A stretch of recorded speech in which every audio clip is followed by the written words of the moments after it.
नमस्कार बच्चों। सूर्यकांत त्रिपाठी निराला जी की कक्षा 10वीं के पाठ्यक्रम में जो दूसरी रचना है हट नहीं रही है, यह छायावाद काल की रचना है। निराला जी छायावाद के प्रमुख कवियों में हैं। इस कविता में उन्होंने फागुन के सौंदर्य का वर्णन किया है। कवि फागुन की मादकता का वर्णन करता है। फागुन का मानवीकरण किया गया है। कवि फागुन के सर्वव्यापक सौंदर्य से अभिभूत है। इतना प्रसन्न है कि वह आंखें इस सौंदर्य से हटाना चाहता है तो उनकी आंखें हटती ही नहीं है। वो कहते हैं कि जब मन प्रसन्न होता है तो हमें हर तरफ फागुन के महीने का सौंदर्य दिखाई देता है। फागुन के महीने में वसंत ऋतु का आगमन होता है, तो कवि ने फागुन का मानवीकरण किया है, साथ ही वसंत के आगमन का भी संकेत किया है। वसंत के मौसम में जो सभी ऋतुओं में श्रेष्ठ माना गया है, प्रकृति में परिवर्तन आ जाता है। प्रकृति में हरी भरी पेड़ पौधे फूल, सर्दी के मौसम, सर्दी की ठिठुरन को समाप्त हो जाती है और उसके बाद प्रकृति में गुनगुनी धूप आ जाती है। तो ये स्वास्थ्यवर्धक वातावरण भी होता है। मंद धीमी हवा चलने लगती है, यानी बहुत बड़े बदलाव का ये काल है। तो कवि कहता है कि अट नहीं रही है आभा फागुन की तन सट नहीं रही है। कवि फागुन के सौंदर्य से इतना अधिक प्रभावित है कि वो कहता है कि उसका सौंदर्य उसके तन में यानी शरीर में, तन माने शरीर में समाहित नहीं हो रहा है, सट नहीं पा रहा है। इतना अधिक सौंदर्य होता है फागुन में। तो जैसा अभी मैंने बताया कि इस मौसम में पेड़ पौधे हरे भरे हो जाते हैं, मंद हवाएं चलने लगती हैं, धूप में गुनगुनाहट बढ़ जाती है, सर्दी की ठिठुरन समाप्ति की ओर होती है, यानी यह वसंत के आगमन का समय है। कवि कहता है कि कहीं सांस लेते होते हो, यानी फागुन को मानवीकृत करके, मानवीकरण अलंकार यह होता है कि जब हम निर्जीव वस्तुओं को या अचेतन वस्तुओं को हम सचेतन रूपक में मानवीय रूप में प्रस्तुत करते हैं तो वह मानवीकरण होता है। फागुन का मानवीकरण करके सांस लेने की प्रवृत्ति, सांस लेने की प्रकृति बताते हैं कि कवि जब अपनी संपूर्ण मोहकता के साथ, संपूर्ण सुगंध और सौंदर्य के साथ वो श्वास लेते हैं तो ऐसा लगता है कि जैसे घर घर भर दिया हो। घर घर का मतलब है सभी जगह, चतुर्दिक, चारों दिशाओं में सुगंध भर गई हो। उड़ने को नभ में तुम पर कर देते हो। उड़ने को यानी मन इतना प्रफुल्लित हो जाता है, प्रसन्न हो जाता है कि पर यानी किंतु या लेकिन पर कर देते हो, पंख लगा देते हो। पर माने पंख, किसके पंख? मन उमंग से भर जाता है, मन कल्पना से भर जाता है, मन कल्पनाशील होकर उसके पंख लग जाते हैं और वह उड़ने को होने लगता है, उसका मन उड़ने को करने लगता है।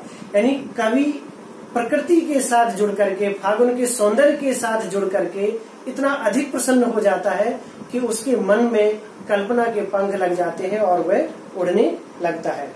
आंख हटाता हूं तो हट नहीं रही है, यानी फागुन के सौंदर्य से जो चारों तरफ उसके फैला हुआ है, उसके आसपास प्रकृति में जो फागुन का सौंदर्य फैला हुआ है, उसकी तरफ से वो यदि आंख हटाना भी चाहते हैं कि चलो बहुत है, अब तो सौंदर्य मतलब सुंदरता का मैंने पान कर लिया, उसको स्वीकार कर लिया, अब त्याग देते हैं या इसको छोड़ देते हैं, तो आंख हटाना चाहते हुए भी नहीं हटती है आंख। इतना अधिक सौंदर्य उमड़ पड़ रहा है चारों तरफ प्रकृति में। कहीं पत्तों से लदी हुई डाल, पतझड़ के बाद नए नए पत्ते आ जाते हैं, नई कोपलें लालिमा लिए हुए, बाद में वो हरे रंग की हो जाती हैं। तो कहीं कहीं हरे रंग की पत्तियां हैं, यानी पेड़ों में नई नई पत्तियां आ जाती हैं, डालियां पत्तों से लद गई हैं। उर माने हृदय, हृदय में मंद गंध पुष्प माल। निराला जी की ये विशेषता है काव्य रचना की कि उन्होंने सांकेतिक शब्दावली, शब्दों का चयन करके अर्थ की व्यापकता को बढ़ाने की कोशिश की है उन्होंने। तो पुष्प माल, माल माने माला, पुष्पों की माला। किस तरह के पुष्पों की माला? मंद गंध, मंद माने धीमा, मंद माने होता है धीमी, गंध माने सुगंध, धीमी सुगंध फैलाने वाले पुष्पों की माला जैसे प्रकृति के हृदय में पड़ी हो। फागुन में आने वाले उस वसंत के हृदय में मंद गंध पुष्पों की माला पड़ी हो, अर्थात कि प्रकृति में चारों तरफ सुगंधित वायु प्रवाहित होने लगी है। प्रकृति में इतना अधिक सौंदर्य है कि पाट पाट शोभाश्री पट नहीं रही है।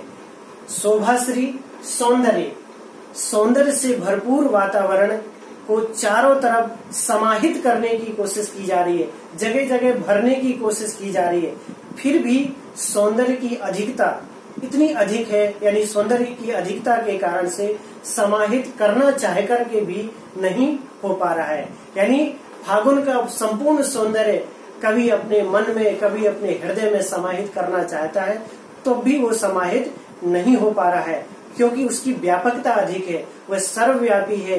प्रकृति में, वातावरण में बदलाव आ चुका है। कवि का मन प्रफुल्लित हो गया है, कवि का मन इतना अधिक कल्पनाशील हो गया है कि वह पंख लग गए हैं, वह उड़ने को चारों तरफ हो गया है। तो इस कविता में आपने देखा कि फागुन के सौंदर्य का कवि ने वर्णन किया है, वसंत का आगमन है, वसंत ऋतु के का वर्णन किया है, प्रकृति में आ रहे चतुर्दिक बदलाव का इसमें वर्णन कवि ने किया है। प्रश्न अभ्यास में आप देखेंगे, पहला प्रश्न है कि छायावाद की एक विशेषता है अंतर्मन के भावों का बाहर की दुनिया से सामंजस्य बैठाना। कविता की किन पंक्तियों को पढ़कर यह धारणा पुष्ट होती है? तो इसमें आप देखेंगे कि आभा फागुन की तन सट नहीं रही है, ये पंक्ति भी इसमें ली जा सकती है कि जो फागुन का सौंदर्य है वो उस तन में, शरीर में समाहित नहीं हो पा रहा है। कवि कहता है कि उड़ने को नभ में, आकाश में उड़ने के लिए तुम पंख लगा देते हो। कवि प्रकृति के साथ सामंजस्य बैठा करके उड़ने के लिए उल्लसित हो जाता है। कवि का जो प्रकृति का जो शोभा है, जो उसकी सुंदरता है, वो समाहित कर लेना चाहता है, वह भी समाहित नहीं हो पा रहा है। तो आप ये 3 बिंदुओं को लिख सकते हैं। प्रश्न नंबर दूसरा है, कवि की आंख फागुन की सुंदरता से क्यों नहीं हट रही है? फागुन के सौंदर्य की अधिकता के कारण से, जो प्रकृति में कवि के आसपास चारों तरफ फैला हुआ है, उसकी सुंदरता इतनी अधिक है कि वह उसको समाहित कर लेना चाहता है, तब भी वो शेष रह जाता है। इसलिए कवि की आंख उस सौंदर्य से चाह करके भी नहीं हट पा रही है। प्रश्न नंबर 3 है, प्रस्तुत कविता में कवि ने प्रकृति की व्यापकता का वर्णन किन रूपों में किया है? प्रकृति सर्वव्यापी है। फागुन का सौंदर्य केवल उसके आसपास ही नहीं, बल्कि पेड़ पौधों में सभी जगह वो दिखाई दे रहा है। पेड़ों में, डालियों में हरे हरे पत्ते आ गए हैं, फूल आ गए हैं, सुवासित वायु बहने लगी है, सुगंधित वायु बहने लगी है चारों तरफ, मन सबका प्रफुल्लित हो रहा है। तो ये बदलाव प्रकृति में चारों तरफ है, ये इसकी व्यापकता का वर्णन है। प्रश्न नंबर 4 है, फागुन में ऐसा क्या होता है जो बाकी ऋतुओं से भिन्न है? वैसे तो हमारे उत्तर भारत की सभी ऋतुएं मनोरम है, यहाँ बदलाव है, प्रकृति में ऋतुओं में बदलाव होता रहता है।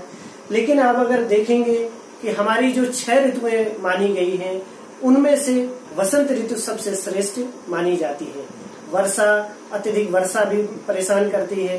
शीत ऋतु में अत्यधिक शीत हमें अस्वास्थ्यकर बन जाती है। लेकिन वसंत के मौसम में ना ही अधिक सर्दी होती है, सर्दी समाप्ति की ओर होती है और ग्रीष्म ऋतु का प्रथम चरण आरंभ हो जाता है। यानी प्रकृति में धूप में गुनगुनाहट आ जाती है, धूप आने लगती है। तो ये एक तरह से एक बहुत ही सम्मिलित, एक ही बैलेंस मौसम होता है, ना अधिक सर्दी होती है और ना अधिक गर्मी होती है।